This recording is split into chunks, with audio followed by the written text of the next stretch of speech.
FX presents the Indu Podcast with your host, T. Sterling Watson.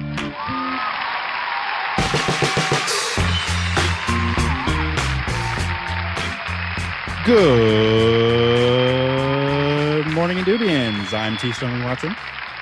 And I'm Courtney. This is the Indu Podcast. Thank you for stopping by and pressing play. Play. So I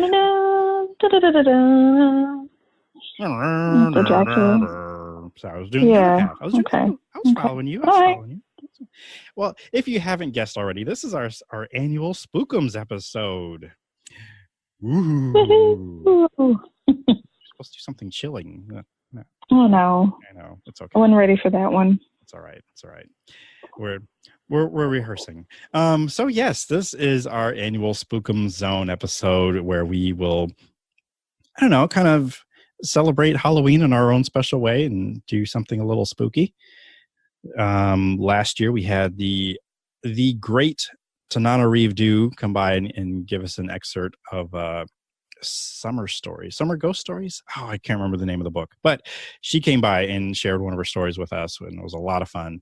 And then the year before that, I think we talked about local urban legends, some of our favorites and all that good stuff.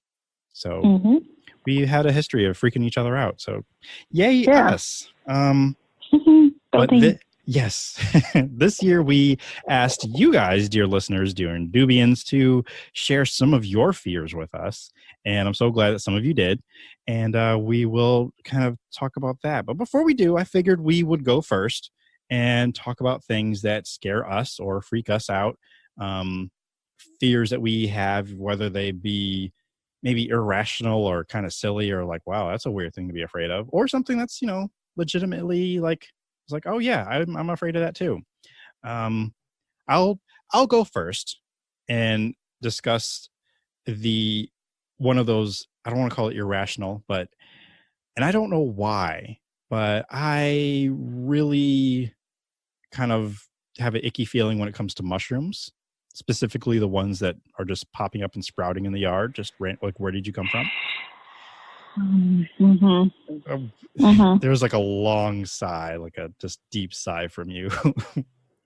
Yes, I know. Yeah. Yes, because your fear is irrational and it's wrong. Well, it's just weird. Like they weren't there the day before, and now all of a sudden there's like a huge, giant, like bulbous thing. Because yes, there were some in my yard, and each time they pop up, I have to take a picture of it and then send it to somebody who's like, look at this. It's bigger than my foot. Why? Where did it come from? It's freaking me out. And then I have to try to destroy it. So, yeah. I have to destroy the thing I'm afraid of. Sure. Okay. So yeah, that is one thing. Another thing, the reason why like this all came to me because of this one fear that I have. And I used to watch a lot of the paranormal, like ghost hunting shows. And I haven't watched it as much now, only because I don't watch as much TV as I used to. But one thing that has always kind of lingered, and I did like a little bit of my own research on it many, many years ago at the worst possible time during the night, like just before going to bed, looking up shadow people. And that is something, even the concept, maybe the fact that I may have seen them in my past, that's something that still to this day gives me chills. Even talking about it, I feel chills running up my back. Are you familiar with shadow people and the whole thing behind them? No, but I think I have, but I don't know that I want to be enlightened either. Strap in. So shadow people they kind of live in the world of like ghosts, basically. and you usually kind of catch them in the corner of your eye, but you might see like someone who it's normally a literal shadow too at this point. It's not even like, but it has like almost like a humanoid shape, and then you kind of turn to look to see, but they are so quick that they just kind of disappear. So maybe they were there, maybe they weren't, maybe it's your eyes playing tricks on you, maybe not. But you can never quite look at them directly. I feel like I'm also describing something you might see in Doctor Who, but these are things that may or may not exist. And I have seen on, again, some of the paranormal shows I used to watch. One particular show, it may have been Ghost Hunters, it may have been Ghost Adventures, but I think they caught one on video where there was like just some shadow that was out in the corner, and like it was just for a brief second, but they caught it and then it was gone, or they were taking pictures and caught it like with a flash or something. But still, it's something that does kind of freak me out. It's more spirits perhaps trapped between worlds, or sometimes they're malevolent but really can't quite do anything to you, or just stuck. I don't know, but that's always something that kind of freaked me out. So I think we're on to a good start with our spookums. Well, thank you so much for freaking me out to where I can't sleep tonight. You're awesome. I mean, that's part of what I created the Spookum Zone segments for, is just to just keep you awake just a little bit longer. Thank you. Well, hey, I mean, you listen to the ghost stories on the radio, which you did remind me about. They do. But was that because it's early in the day? Is that why it's okay to listen to it? Yes, that's exactly what it is. It's early in the day. It's in the morning. I have to go to work, so I forget stuff, or I distance myself a little bit from stuff. So it's a little different. Oh. Well, I will say, I'd be happy to say that the other spookums that I have received, they're not as spooky as that, but they still are legitimate fears that people have. Did you want to talk about any fears that you have, or you want to hear some other people first? I want to hear some other people first. Okay, let's get some other people. We'll go to Twitter and the people who have replied to my request. I got a couple. Let's start with favorite fan of the show, my Aunt Cindy, and your sorority sister. She is afraid of movies with demons in it, as well as snakes and lightning. Which the lightning part surprised me because I didn't know. And for me, she's always kind of seemed like a fearless person to me. Like I to me, she still is, because she just has that personality about her. And she's actually one who I really need to get on the show too, to have a real like legit spooky or spookum zone, because I don't think she works there now, but she used to work in a building that was haunted, or probably still is haunted. So she has a bevy of scary stories, or ghost stories rather, some that she's experienced personally. So but she didn't list that as a fear, I guess, maybe because she's adjusted to the ghost that she had to work with. So maybe. Yeah, so I can't say that is a fear of hers, but she is afraid of movies with demons in it, so she probably will not be watching The Omen or The Exorcist. Things of that nature. Maybe Stigmata. I don't know where that line kind of goes, because I feel like it's demonic, but it's also, I don't know. But it doesn't have, I don't think it has demons in it. Right. That I know of. Right. It's just someone going through like the things of like what Christ went through when he was being crucified. Yeah. So. Yeah. But it has a demonic feel. Creepy. Right. It is. Yeah, it has a demonic feel. It's creepy. So that might fit. I don't know. Maybe. And snakes, I mean, I was going to say who likes snakes, but then again, there is photographic evidence of me playing with one. So, yeah. But it was a small snake. It wasn't like going to hurt me. And it feels really... It's still a snake, though. It feels really cool when it's slithering around like on your fingers. It's an experience. Yes. Similar to feeding camels, which is, I know, a complete jump from something totally different. I'm putting somebody else on blast who kind of has a fear of animals in general. But when I went to a fair recently, I fed a camel, and camel lips have a really weird feeling when they're eating from your hand. So Just putting that out there. That is really weird. It doesn't freak me out, but I'm like, wow, that's something I never thought I'd feel. So yeah, there we have it. Another fear, or another person who is afraid of things, LeBlack Creative. She said that I strongly do not like enclosed spaces. I can do it, but it better be quick. So small. Yeah, like elevators, I imagine. Yeah, elevators. Man, or maybe caves, but I don't see her ever going to a cave. But I mean, that would be kind of unnerving for me, because I'm like, cave in, is that possible? Or being in a well, that might freak me out too. Yeah. Yeah. Let me see. Is that the only ones I had on Twitter? I thought I had a couple more. I did have a couple people tell me that they were going to follow up and give me some responses, but they never did. That is okay. I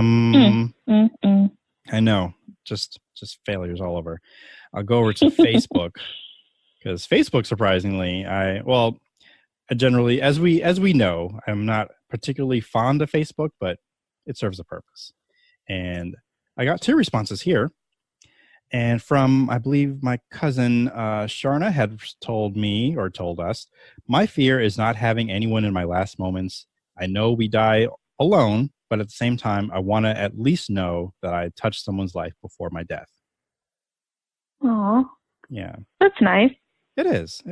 And I actually feel that that's a lot of people, like a lot of people may have that particular fear of, just dying alone, basically.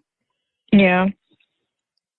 And for the most part, I want to say, like, not to dampen that already somber thought, but I feel like for some of us, like, we don't necessarily have that choice. It's great if we get to live a nice long age, and then it comes time where we have to say goodbye, but everyone can kind of be around when that happens. Guess that would be the ideal way. Yeah. Yeah. But hey, I mean, just even sharing that and just the moments, and this is why, like, I like cherishing moments so strongly. It's because you never know when, your last day will be. So try to make every day count and be kind as much as you can to anyone and everyone, just, making everybody's day a little bit brighter. It's partly, the job here at the Indu Podcast is to put some smiles on faces, except for currently, where we're just trying to freak you out a little bit. But this was a gentle one, and I do believe, Sharna, that you will, or you already have touched enough people's lives that you've made a difference. So yes. So just keep being you, keep being awesome. Glenda had said, this one is one that I kind of fear too. I don't think it's ever happened to me, but we'll talk about it in a second. Sleep paralysis. And she says, I've dealt with sleep paralysis for years, and it's the scariest thing when it's actually happening. Yes. I can't recall it ever happening to me. Has it ever happened to you? It has. There's a time where I remember waking up during a dream, but I couldn't. I feel like I was waking up during a dream and I couldn't move, so I'm going to say yes. Mm-hmm. And now that you put it that way, yes, it's happened to me too. Because of what you just said, because I will have had dreams where I can't move, and I would think I'm awake, or maybe I am awake, and I'm like, I still can't move. What's going on? Now, if you get around, maybe like, and it only seems to occur to me, or only seems to happen around older Black women, specifically like my grandmother, where they get around like their sisters, and they talk about a term which is like I think it's a devil ride, or when the devil rides you, basically, or sitting on your chest. That's when an extra spooky element comes to it, and and it just, the way they tell their stories of basically sleep paralysis, it's just completely spooky, and it just freaks me out, and it's just giving me chills as I recall like my grandmother telling me the story, and like thinking about it and like, oh wait, an actual devil is sitting on you. And in fact, it's not an old thought really, because, or it is an old thought, because there are paintings, I believe, same paintings as our friend Berto likes to share with us sometimes, just of creepy things, but of like devils just sitting on people. And it's kind of a portrayal of sleep paralysis, but they didn't have that term back then, so they figured it was actual evil spirits holding you down. So that makes sense. Yeah. With that said, there is a documentary out, which I think might be called Sleep Paralysis. I don't think it's probably that simple, but or maybe Trapped in My Nightmare. I don't remember. It's something weird. I have to look for it. But there has been either a documentary about it and this person who struggles with it, just like Glenn Delis does struggle with it. And I can't say it happens that often with me, but it happens enough that once it's brought to mind, like, oh yeah, it has happened to me. But and again, with the older grandmothers that I've come across that have talked about it, they say they are released from it as soon as they are able to say Jesus Christ or something, so they can get the demon up off them. So yeah, I've heard that too. But again, it's never happened enough to me that's where a thought happens, and I think I kind of snap out of it before I really start to panic, even though the panic comes in pretty quickly. Like, oh my God, I can't move. Like, okay, I can move. And yeah. The weird thing that happens with me though is, and I can only remember one time where it was very, very vivid, where I was waking up from a dream, and whatever this dream was, I had a lot of pennies, and then all of a sudden the pennies just started disappearing. And then as I'm waking up, like the dream is crashing, just like in Inception. But but as I'm waking up and coming to consciousness, and I'm looking like on my mattress, and like the pennies are just actively disappearing, and suddenly I'm wide awake, like completely conscious, and I'm still kind of searching my bed for the rest of the pennies that have been evaporating. So nothing scary, just frustrating. Like, where are all the pennies I just had? So. But no, the dream is collapsing, and that's how that happened. So I also posed this question on Instagram. So let me go pull up those answers. I actually got 4 from that one, I believe. I think I got 4. Let's see. Nope,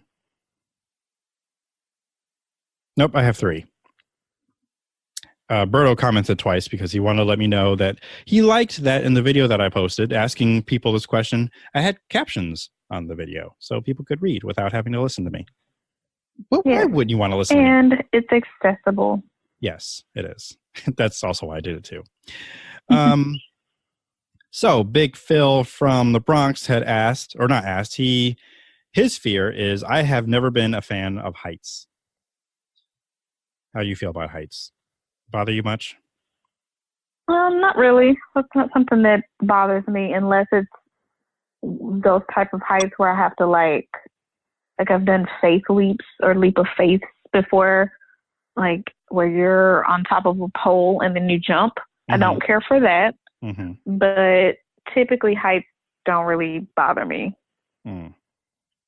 Yeah, I can't say it really has ever bothered me either. Like, I would prefer a window seat on a plane. I like high-rise buildings, like being in them. Although I think it's Chicago where they have that. There's like a glass area you can step out onto. I think on the Sears, well, it used to be called the Sears Tower. I forgot what it's called now. Mm-hmm. Which I heard recently cracked. So that's yeah. No, thank you. No, thanks. So I don't think I want to visit that part. But before learning about it cracking, I probably would have at least, tried it just the one time. Just like, oh, well, I did it. Okay, good for me. Moving on. But yeah, other than that, I don't have much of a fear of heights. It's never anything that scared me. Unless maybe, like you said, maybe if I'm just on a pole or something and I have to look down, like, oh, wow, this is a far distance from the ground. This would really suck. Then that's not okay. Yeah, no, not. It's more of a safety thing, I think, at that point. Like, I don't feel safe. Yeah. Lori Lohendry on Twitter, not Twitter, Instagram, said, I am near phobic of snakes. So you have another snakeophobe. I'm sure there's a name for it. And E.T. That thing terrifies me to this day. I get that. E.T., even though he is friendly and he just wants to go home, like, I feel like he really is super creepy just to look at. He's creepy and a little gross because, let's face it, let's just call it what it is. He's a poop with eyes and glowing fingertips. Yeah. So I know our dear friend Parisa would probably find much humor in that. Like, oh, look, it's a talking poop. But like, he then wants to be your friend and start touching you and stuff. Like, no, that's where we draw the line. There's no touching, and I don't really want to talk to you. Even though you are an alien from another like place or whatever. Creepy. Yes. So I can see that. And just because this is Lori, I would be remiss if I did not include, speaking of creepy faces, if I don't include Matt Smith, who is the 11th Doctor on Doctor Who. Mm-hmm. While his face doesn't spook me out, it does creep me out because it just looks like I don't know, if a thumb were to be a person or something. It's just something about his face. It's just, it looks punchable. It looks like it was made out of like Play-Doh and someone pushed the eyes in too far. Sometimes. I don't know. You're going to have the 11 stands all in your mentions now. It's fine. I'll take it. Because, I mean, it's got to be something one day. Like, I've already picked a fight with PETA many, many years ago. So I'll take on the Matt stands. So, or 11th Doctor stand. Whatever. I don't know. It's the reason why she can't watch, or not she, not me. Who is it? Other people in the group that we chat about this with. There's people who won't watch The Crown because they can't stand his face. I just don't have any interest in watching The Crown at all. So, but I didn't know he was in the show. But I'm like, oh, well, there's another reason why I probably won't watch it. So I don't know. I will stomach the episodes that he's in for Doctor Who for like the 11th Doctor. Those seasons, I will watch it one day. I will do a rewatch, and it's been a long time since I have, so it's about that time probably. But yeah, not a fan. I'm not afraid of his face. I'm just like, I don't like looking at your face. And he's not alone.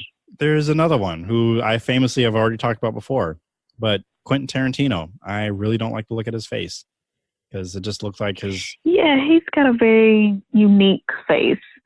It's like his lips are always pursed in some way, like he wants to awkwardly kiss you, but he's also really prudish about you too. Like, like he's judging you at the same time. Mm-hmm. Yeah, I don't like it, and I feel like my face is doing it right now because I'm like, no, like your judgment face is making me touch you. Yeah, I don't like it because every other picture is like that, and it just makes him looks like that much more arrogant than he. I don't want to say he is arrogant because he knows his stuff. So, and I personally like him as a filmmaker. I have no qualms with him really, but it's just his face. Like, can't fix that. I mean, it is what it is.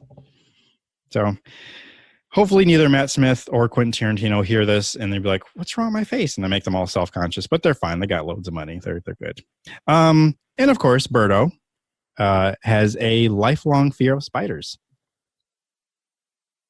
I'm with him on that one. Like, I don't care how small. I definitely care how big, but I don't care how small they are. It's a spider, and it's in my house. You gotta go. You gotta die. I mean, you sound calm saying that now, but I've been on the phone with you when you've come across a spider. So, and it's hell to pay for everybody involved. So. It is. And while you were not amused, I was, just because of just your reaction and like what is going on. And then the way you make it sound, or at least the last spider that was in your presence, it sounded like it was a horrible giant beast when really it was probably less the size of a dime, like much smaller than one. No, I'm pretty sure it actually was a horrible giant beast. I mean, I know things like get larger the deeper south you go, but I kind of don't think it was that big. Like I imagine You weren't there, so. I imagine you taking a picture of it to show me the proof, and I'm like, where? What am I looking at? I'm looking at a wall. What's happening? No. I don't remember doing that. You probably You weren't didn't, there. Why would I do that? I would have to get close to it. Unlike the picture I took, which I don't think you've seen, there was a spider. Yeah, you wouldn't have taken a picture of this one. There is, as far as I know, it's still alive because, I mean, once it gets to a certain size, like, good job, spider. You've lived to be bigger than, He's got to go. He's got to die. At the very least, you have to go. I may not want to kill you. I may not even want to touch you, but you just have to get a little farther away. There is brooms for that. But sometimes they get in the broom like bristles, but they don't die. They'll just like sneak inside, like, well, ha ha ha, and I'm in the bristles. I can't be caught. So I don't like the sound of that. I mean, spiders aren't dumb. They've survived and learned to survive, and they live in crevices. So that's all you're doing is just providing a creviced nest. A nest crevice or crevice nest. No, I like that one better. It's a crevice nest. So, Berto, check your brooms for spiders. Oh, God. Because they may be... okay, what is scary, though, and I've only witnessed like a part of it. I think I may have been a little traumatized to remember what it followed. If you've ever come across a spider egg sac that has hatched inside of your home, and you just see little spiderlings just everywhere. Yeah. It's not as cute and friendly as you've seen in Charlotte's Web. And then it's really not. It's not, because they're not bringing out little webs to just go float off and, fly away somewhere new, because that was out in the barnyard outside and with the wind blowing. This is inside your house. And like, hey, we're going to go find other little crevices in your home and live there. And we're going to stay here forever. Mm-hmm. And I mean, I know there's a legitimate claim for spiders and letting them live and the benefits of all that, but nope. I know. So no, thank you. So you shouldn't have came to this house. But here they are. And I do remember now. I think like you've just moved to the house that you're in, and there was a spider, and you were upset about it. And it was like, probably that sounds like me. Yeah. So I'm like, well, like I just don't like. Why are you here? You didn't sign any papers to live here. You don't pay the mortgage. You don't pay any bills. I just like, why are you here? Like, this house is brand spanking new. There's still like steam, like it was just baked out of the oven. So how are you here already? Why? But yes. But hey. So we had a talk, and then he had to go to spider heaven or hell or whatever, wherever spiders go. Yeah. I had I may have not talked about it on this podcast before, but I did have an accord with a spider who I think I named him Mikey. And we had this agreement that as long as he stayed up in the top, I'll say the top quadrant of my room, around the ceiling area, and like just there's an area where he stayed. As long as he stayed in that area, he's fine. I won't kill him. I believe he was like a brown recluse spider or something harmless. It wasn't that big. Brown recluses are not harmless. Okay, maybe it wasn't a brown recluse, but it was brownish. And it didn't bother me. It was like, as long as you stayed up there and didn't come down, and I wouldn't kill you. And he was like, fine, cool. So for weeks he stayed up there until one day it passed the threshold. I'm like, what's going on? You're not supposed to be down here. And I may have been maybe half asleep, so I wasn't really that quick to go kill it.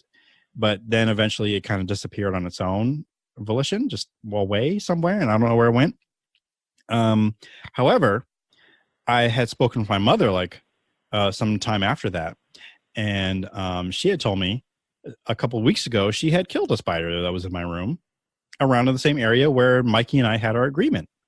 So I'm like, huh. So you had killed Mikey, but then there's this other spider that took over, living under his contract, but not really following the rules. So, so Mikey just was caught by the wrong person, and this other spider just just took over and didn't follow the agreement, but he didn't make the agreement. So, Right. So squatting basically is what was happening. And I was allowing it, thinking that it was, the same, it was Mikey, but it was not. Probably like his twin brother or something, Something like that. Yeah. And not thrilled about it, but I still remember that. And, I keep you in memory, Mikey, of wherever you may be, spider heaven or hell, or spider after life. I don't know. Yeah. There's a not a euphemism. What am I looking for? There's a pun in there somewhere. I'll find it later. But yeah, that's that was in the core. I actually wrote a whole article about that for my high school paper. So good times. So along with spiders, is there anything else that terrifies you, keeps you up at night, or just freaks you out if you encounter it? That's pretty much it. I don't do scary movies because I have such an active imagination, and every time I see something even remotely determined is horror or scary, I'm gonna think about it. So, anything horror movie, I can't do it because I'll not be able to sleep at night. But stuff like spiders, real threats to my livelihood, I don't like them. I am with you on the scary movies. I'm very particular on the ones that I watch, as well as when I watch them, if I watch them. The biggest leap for me has been when I went to go see A Quiet Place, because and as scary. That was and I told you all about that experience when it happened, because you didn't peer pressure me, but you strongly, the fact that you went to see it. I'm like, okay, you went to see it, I have to see it. But I think you went with people. I went by myself. But still, whether I was alone or with people, the theater I was in was dead silent, which was an amazing experience. But I was tense for the rest of the day. So I felt it all in my shoulders and all in my neck. It's a tense movie though. It's not really scary, but it is pretty intense. And it is. So yeah, I get that. And then with scary movies, and this one, I don't think I can't really classify it as a scary movie. It's more of a paranormal movie, but the Mothman Prophecies, which freaked me out because it's based on a true story. So it's actual documented events. In fact, they have actually left stuff out of the movie because I guess maybe it sounded too weird, or it was hard to put that in the movie, because aliens were involved in the real event. Yeah. So, or UFOs, because they're different. They are different. Right. So that story freaked me out, and I think that's what led me down the road to somehow getting to shadow people. So, yeah. But the movie itself has a really, really creepy vibe to it. I haven't watched it in a very long time, and I probably won't watch it again. It was I didn't hate the movie, but it just really kind of stuck with me. And another horror movie that I remember watching, actually two of them. One was 13 Ghosts, it was a remake, but it wasn't the movie per se, but it was one of the special features on the DVD where it detailed each of the 13 ghosts and how they died and got trapped in this house. So it was basically a series of scary stories, but they're really short ones. And that's cool. Yeah. But that scared me more than the movie itself. So I'm the movie wasn't terribly scary if I remember, because I saw that one too. It actually was pretty funny. It had a comical vibe to it. I remember correctly. It did. But it still freaked me out because I'm a weenie. So yeah, and then I was sad because people actually died. Matthew Lillard's character died. Yeah. So yeah, stuff like that.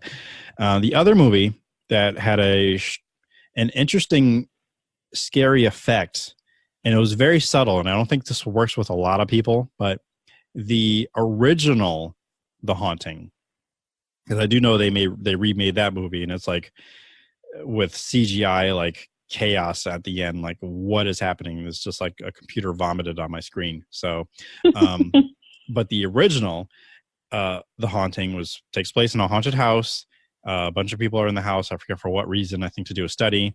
But there's one scene where people are sleeping or supposed to be sleeping, or someone may be locked in a room. I don't know. But we are staring at this wall that is textured in such a way that you can sometimes, like, you would basically matrixing and seeing faces in the wall. I don't know if it was deliberate or not, but as this is happening, you're hearing like giggles and groans and just basically out of body noises, or not out of body. What am I searching for? But just sound effects. Disembodied. Disembodied. That's what it is. And it's really, really, really creepy. And I watched this on a sunny day, like in the middle of the day, and I was still creeped out. Like, oh my God. And it goes on for like, it feels like maybe 10 minutes. It's probably not that long, but it's long enough that you're creeped out. And then they cut to like a doorknob, which is slowly just like trying to open. And you can kind of tell that there's nobody there. Like they show like shadows like by underneath the door, like kind of walking back and forth. And then somebody trying to go and get into the room. And it's just so eerie, so creepy. And I really hadn't been creeped out like that, like since. And I'm like, well done, movie in the middle of the day, just freaking me out. And what made it even worse is that I have similar, like, not necessarily wallpaper, but that same kind of wall texture, like in my living room. So not that I would ever matrix and see faces in it, but I mean, who knows with the right lighting and shadows? Yeah, anything is possible. Yeah. So, yeah. But hey, I'm going to still leave it open for people who would like to share their fears with us. Anything that freaks them out or spooks them. Whether that be snakes. Do you also afraid of snakes or spiders or heights, scary movies, or movies that scared you? That's also something. Email us at indupod@gmail.com, or send a tweet or Instagram. You can find either of those posts. At least you can find the Instagram post. I don't post that much on Instagram, so it's easy to find the video. Leave it there, and I'll mention it next time. Yeah, but thank you so much for listening, and all your submissions. Thank you so much. I hope you continue to listen to the show, and I will be doing another Indube Asks, and the next one I think will be what you are thankful for, or something you're thankful for this year. So make it a little more, compact. Not compact, recent. So you're not just scattering throughout like, oh, when I was 5, I was really thankful for this bike. I don't know. I mean, if you were, and you just really want to tell me about it, whatever. I will read it, and we'll talk about it. So that wraps up this episode. Do you have any shout-outs or spooky things you want people to be freaked out about? No, because I'm thoroughly freaked out myself. I think we've given the people enough tonight. Very, very good, very good. And I'm glad. Mission accomplished, because that is part of my whole thing with the Spookum Zone. Mostly just to creep out Courtney just a little bit. So mission accomplished. But again, if you were creeped out, please let me know, because that means that we did our job. So you can follow me on all things at Indube, and go to indube.com to find the TeePublic store for merch, and Patreon to support and get perks. Ask us questions, like I said, by emailing indubepod@gmail.com. Please rate, comment, and share the pod on Apple Podcasts, Spotify. Let me just slow down a little bit. Please rate, comment, and share the pod on Apple Podcasts, Spotify, Podbean, and wherever pods are located. I'll keep running through that sentence and everything becomes one word. Thank you so much for supporting, listening, stopping by, and pressing play. Tell someone you value that you value them, and live without regrets. Live for the folks you love. Please wash your legs, face, bottoms of your feet, and undersides of your dishes, and the corners in your walls where touch the ceilings, because that's where the spiders like to live. I've been your benevolent host. Maybe I haven't been that benevolent tonight. Mischievous. I've been your mischievous host, T. Sterling Watson. And remember, if the world didn't suck, we'd all fall off. Stay fresh, cheese bags. No.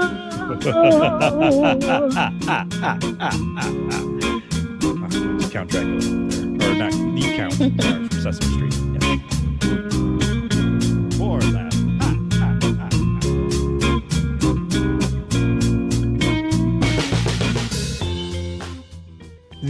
podcast is recorded in a studio somewhere on planet Earth. The Indube podcast is part of the Indube network. And if you'd like to get in contact with the Indube podcast, please email indubepod@gmail.com. That is indubepod@gmail.com.